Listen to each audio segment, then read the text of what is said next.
Hello everyone and welcome to Let's Play Planet Coaster. This is a game that's sort of in the vein of the Roller Coaster Tycoon games, and actually I think that's sort of what the developers were going for. They wanted to create a spiritual successor to those games with updated graphics and all that good stuff and changes to the game's UI and roller coaster building system, and they definitely did that because I've put in about 10 hours into the game so far.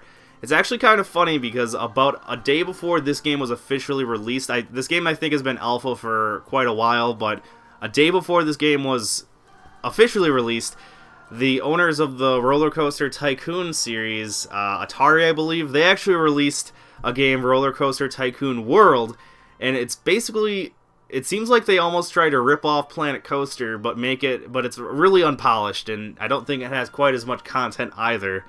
Nor is it quite as fun to play, at least in my experience, because I did play that for about an hour, and then I realized this game was released, so I'm like, oh hey, I should buy that instead, and that's what I did, is I returned that and bought this instead. And you can even see on Steam, this game has much, much better reviews. So, anyways, rather than just rambling about the game, I might as well get started and play it. So, I was thinking of Let's Playing in the Challenge or Sandbox mode, and Challenge is literally just Sandbox, but you have money to worry about, and in Sandbox you just have unlimited money, so they're basically the same thing. You just get sort of a clean slate of a park, and you get to build whatever you want without challenges or anything. And Career Mode is kind of like the Roller Coaster Tycoon 1, 2, and 3 challenges, where you have a certain set of goals, such as money and ride size, and etc, etc. So, I think I decided I'll do the Career Mode instead, at least for now, just because the career mode doesn't seem that long for one, and secondly, I've already played it a decent amount, so at least this part, I know how to accomplish all these fairly quickly. So I'll just sort of show off the game a bit through here, because I do think a lot of the fun in this game is probably just people doing whatever they feel like in their own custom parks. So anyways, let's just get started. Most of these first three scenarios, well, if you looked, the scenarios are basically separated into 4 sets, and each set has only 3 missions, so there's actually only 12 career mode missions, which, I don't know, it's a little bit disappointing to me, especially considering I've already beat the first 4, and it didn't take me that long to do so, I don't know, that's a bit too bad that they didn't make a bit more challenges, and I'm hoping they do add more career mode missions or sets or something in the future, but I don't know, we'll see. So yes, here's the game. Let's not just complain about random junk. Oh god. I really love just moving around in this game, and as you can see, it looks quite pretty, at least in my opinion. It looks very beautiful. And one of the nice things about the career mode is that all the career modes, as far as I can tell, are all the career missions. They basically just throw you on a pre-made park, more or less, and usually it looks a lot more beautiful than anything I could probably ever make myself, because they definitely really went all out in trying to, I don't know, just make the place look like a pretty decent park already. So it's pretty cool because all the missions you basically get a huge pre-made map, like huge pre-made piece of scenery and whatnot, and then you have to build around that, which is always pretty cool. So yes, as you can see, this is very similar to the Roller Coaster Tycoon 3 missions, if you've ever played those, where you basically have 3 sets of goals and then you get a star depending on which ones you've achieved, and they are in ascending difficulty. And this one, as you can see, is quite easy. Actually, I think I'll be able to accomplish this very quickly. I'll just have to think of some things to talk about while I'm doing this.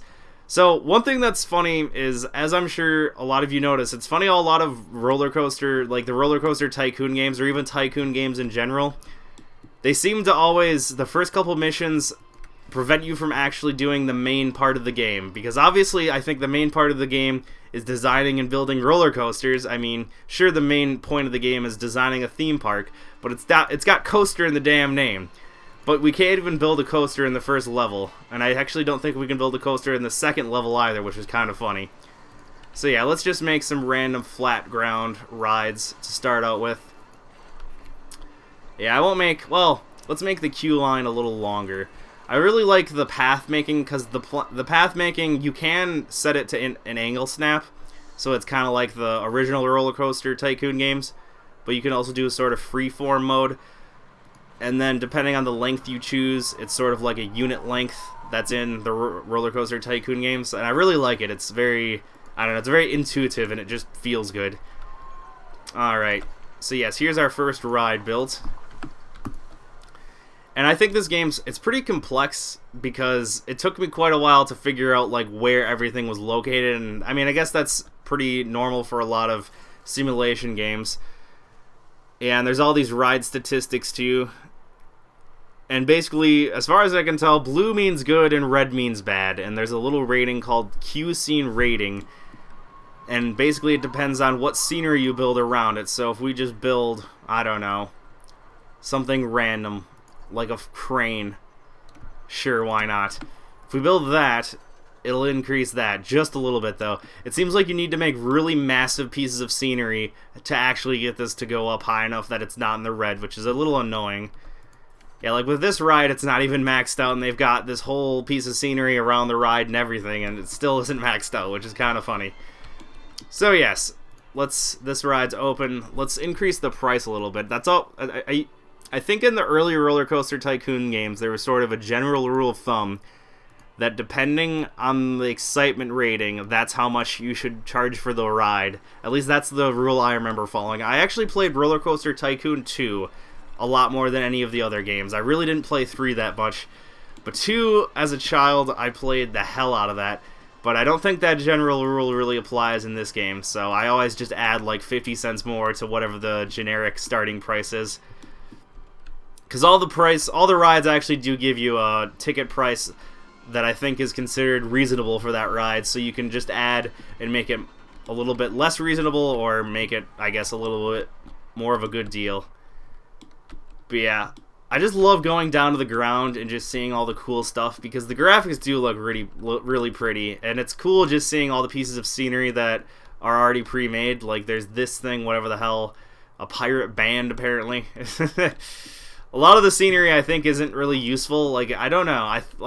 I know you can boost the overall scenery rating of your park, I believe, but for the most part, I don't think it makes too much of a difference. Yeah, if you look here, there's a scenery rating of 105, so it helps like the rating of your park, but I don't know if it really affects that much otherwise. Like I don't know if it really increases the happiness of the characters. And yeah, as you can see, the guests all have different needs, and there's happiness, which I think mostly just has to do with, does the park not look like shit? Like, is there not stuff and vomit and trash all over the floor? And I don't know, how much fun am I having on the rides? And then energy, which all you have to do to raise that, as far as I can tell, is make either certain consumable items or make benches. And then there's food, which obviously we make food kiosks for, and thirst, which is obviously beverage kiosks, and then restrooms. So I don't think we really have to worry about any of these in this park, because I think we can get away with not doing that. And the next park I don't think we'll be able to get away with it, but this park I think we can. So let's just build a couple more rides, because I think we only need to make 4. Yeah, so let's make a couple of the more expensive ones too, because those tend to bring you in more money. Oh, we're kind of broke. Wait, what? Why can't I place... Oh, yeah, okay. It's because the range of that. I see. Okay, so let's just build a couple more rides here. Yeah, the game's a little bit hard to get into at first, at least that's what I found. It's just that... Well, I think that's true, like I said, with a lot of simulator games. It takes a while to really get into all the meat of the game. Which I guess is nice, because once you actually understand how everything works, you definitely appreciate all the complex things you can do. Okay, why did I do that? Yeah, I want paths. And then, yeah, that'll work. Oh, wait. Oh, whatever. That works. It really doesn't matter what color the flooring is, because like I said, we'll be done with this very shortly. Okay. Charge a little bit more. Yeah, I think this was a couple dollars more than that one was by default. Yeah. So the game's nice enough to give you a bit of an idea of how much you should charge for rides. You don't have to... Because I think I remember that was the most annoying thing about Roller Coaster Tycoon, is I think the ticket price for every ride started out at $1, and you had to keep increasing it over and over again until you could actually make enough money.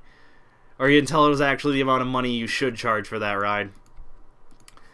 And, like the Roller Coaster Tycoon games, you can charge at the entrance, and it's actually pretty funny, because unlike the Roller Coaster Tycoon games where you either charge at the entrance or you charge on the rides, you can actually do both.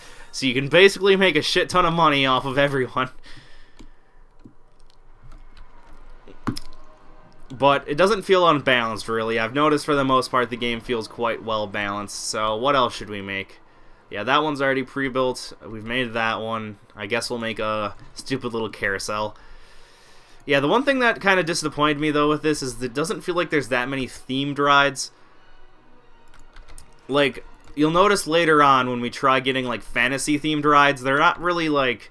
I don't know, it just doesn't feel like there's that large of a variety. I just wish there was... Well, I don't know, I wish there was a bit more.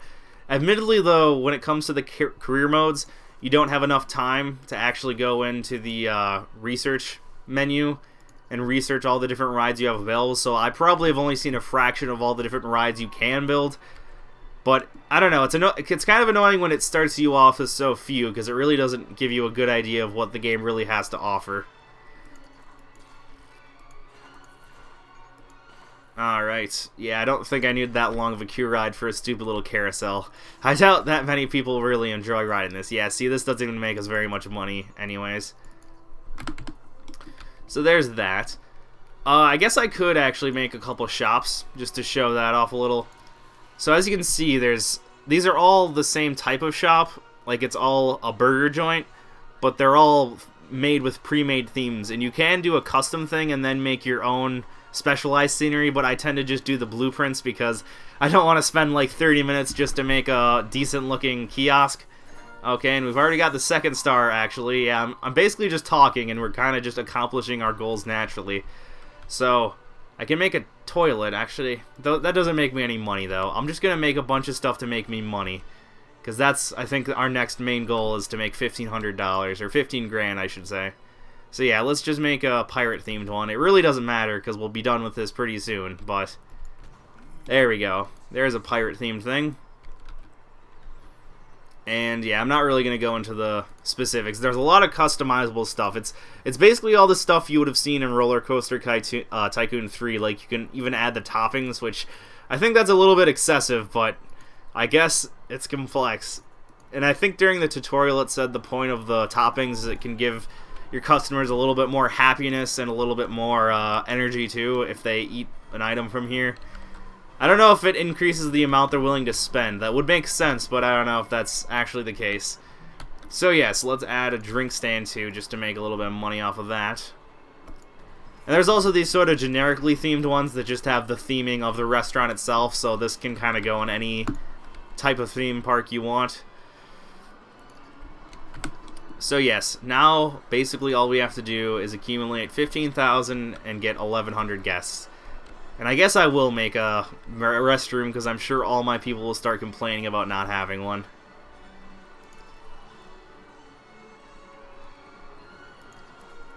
And actually, I'll just make a generic little stall here.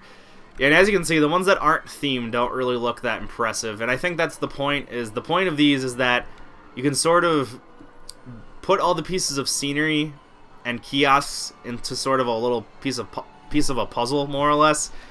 Because if we go to the building thing and go to custom here as well, we can actually add different chunks of scenery onto it. Let's just find a little wall. It's going to look really stupid and pointless what I'm doing, but I just kind of feel like showing it off a little. Apparently that's a piece of a castle. Alright. Oh, that doesn't even work. Yeah, that doesn't even work. Well then. Yeah, unfortunately a lot of the pieces of the scenery don't really work that well together, so you kind of just have to know what you're looking for, more or less. Oh god. Yeah, it kind of sucks when you're zoomed in because the way the game rotates is it sort of like rotates at a point, like an arbitrary distance in front of your your current viewing point. So if you're just trying to like look to the left to the right of this, and you think you might be rotating about like right here, I guess it works sometimes, but sometimes it just feels like you rotate way too much. I don't know. Maybe I'm just crazy, though. Yeah, it kind of rotates depending on where your focal point is. Alright, so now we really just have to wait. So if you go down here, we can speed up time a little.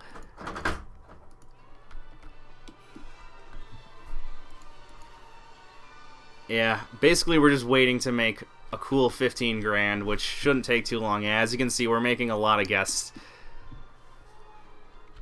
I'm probably just gonna finish off this park and then end this part right here. But yeah, like I said, I played the hell out of Roller Coaster Tycoon 2, and I didn't really play Roller Coaster Tycoon 3 because at the time it came out, I just didn't have a computer that was good enough to run it.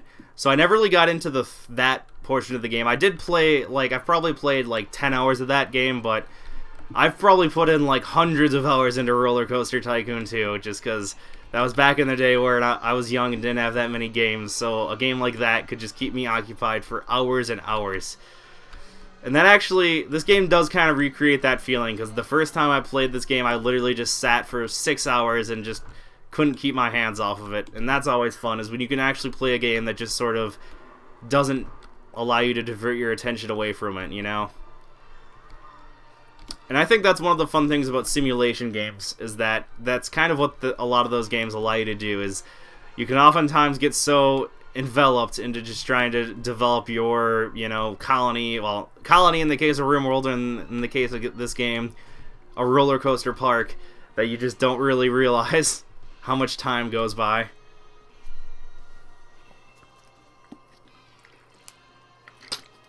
Oh, I think I've been talking a lot. Normally I don't talk that quickly during a Let's Play, but I've noticed during the first parts of a new game, I always tend to talk like really quickly and a lot.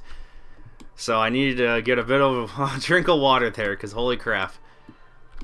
But yeah, you can tell I like this game quite a bit.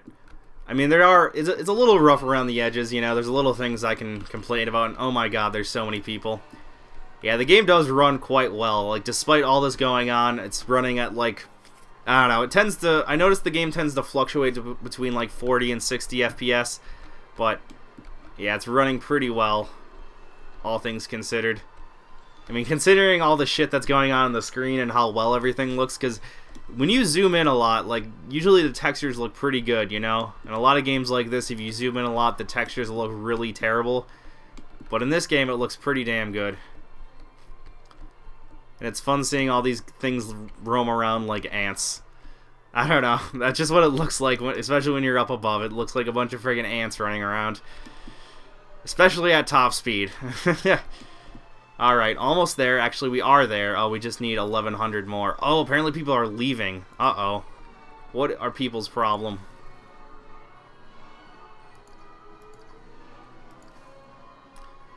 Oh, there's a lot of litter, apparently. Uh-oh. I guess I didn't want to have to do this because I didn't think I'd have to, but apparently I'm going to need a bunch of these guys.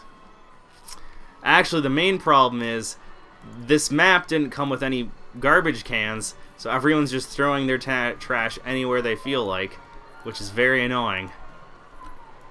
So I'm just going to put these around and add like another one. Yeah, I was hoping I wouldn't have to hire anyone until the next campaign, but it seems like we're going to have to. Because there's so much trash and it's causing all our people to leave. Yeah, basically, I've noticed if you don't keep your place clean, that can literally cause everyone to leave your park. It gets pretty crazy. So we just have to wait now, more or less, and let our janitors clean up a little.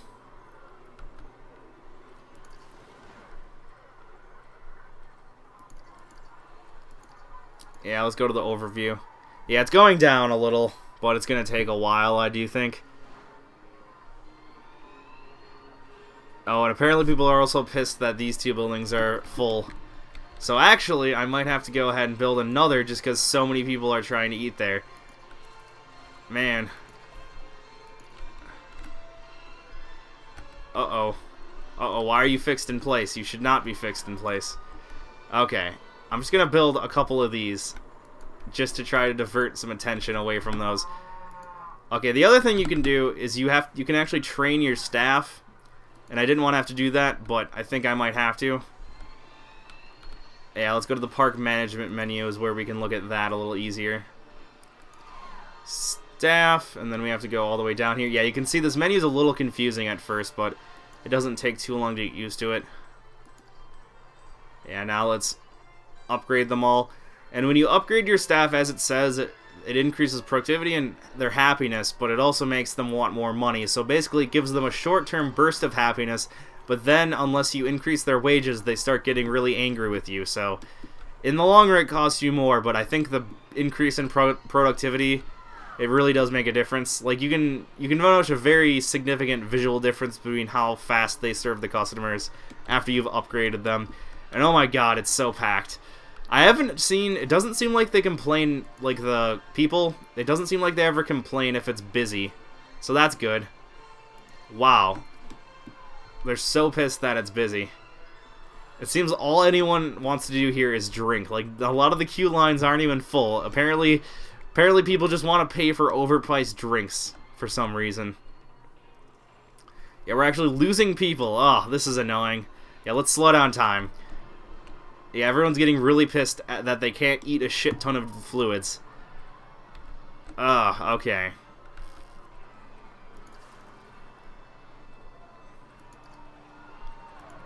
Yeah, people are getting happier in general, though. Fortunately. Let me just... Yeah, go to staff. For some reason, I always try to look for staff on the left side. I don't know why that is.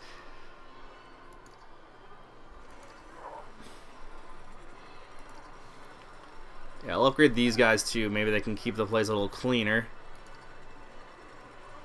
Bah. Yeah, I can't train any of them. Yeah, and that's the other thing, is you have to wait a certain amount of time after either hiring or doing whatever to an employee before they actually are willing to be trained. So that always takes a long time. Yeah, our guest amount is dropping a lot. Although I think all our really pissed guests are the ones that are leaving, so that's, I think in general that's causing the happiness rating to go up. Oh my god. That's so weird. I've never had this many people, like, go so crazy over food and drink. I don't know why they're going crazy this time around. I'm gonna make a couple more of these, too. My god. My customers are all ravenous, apparently. Yeah, it's really weird, because last time oh, it's trying to make me build it. Yeah, I don't want to do that. Yeah, the custom thing is a little annoying, the way it's set up. Looks like I'm gonna have to make a shit ton of these. Okay. Now let's just wait a little. And hopefully everyone should get happy. Yeah, the happiness rating's slowly going up, so we're basically just gonna have to wait until the stupid number of guests goes up. I was hoping I'd be done with this scenario a lot quicker than it's going, but that's the thing, is you have to keep an eye on a lot of different factors in this game, otherwise people will get very upset quickly. So now we basically just have to wait for them to all feed their ravenous selves. God, they are ravenous, though. They're, like, eating like madmen. That's so weird. Last time I did this mission, I don't remember. I think I literally just made 1 or 2 food kiosks. Or no, I just made 1 food kiosk and 1 drink kiosk. And actually, the game does start with 2. If we go, I think, over here. There's 2 pre-built food kiosks over here. Or there's a food kiosk here. And for some reason our guests are just ravenous and can't handle not eating. Which is kind of weird. Because that didn't happen to me at all last time. Okay, now our population, or our number of customers, is going up. It keeps dropping. I think what happened is a lot of people were so pissed about the litter that they're still leaving the park from earlier. So we basically just have to wait for it all to balance itself out. I haven't actually tried out marketing, so I could do that too. That's probably a good way to get a lot of money quickly. Yeah, let's do that. That'll probably get a shit ton of guests. Yeah, actually that's funny. I've never done the marketing at all yet because I haven't had a reason to, but apparently now I'm going to have to. Alright, so now we should hopefully sail to 1100 quickly. Oh, we're so close. It's basically just a waiting game now. But yeah, for the most part, I think this game's pretty well balanced from the 10 or so hours I've played. Okay, there we go. Now we've got all the stars. Awesome. So that's it. I'm going to end this episode here, and then next time we're going to start on the next campaign scenario. So thank you all for watching. I'm sorry for being an idiot and basically just making this 5 or 6 minutes longer than it had to be, or probably even like 10 minutes longer. But anyways, thank you all for watching, and hope to see you all next time. Goodbye.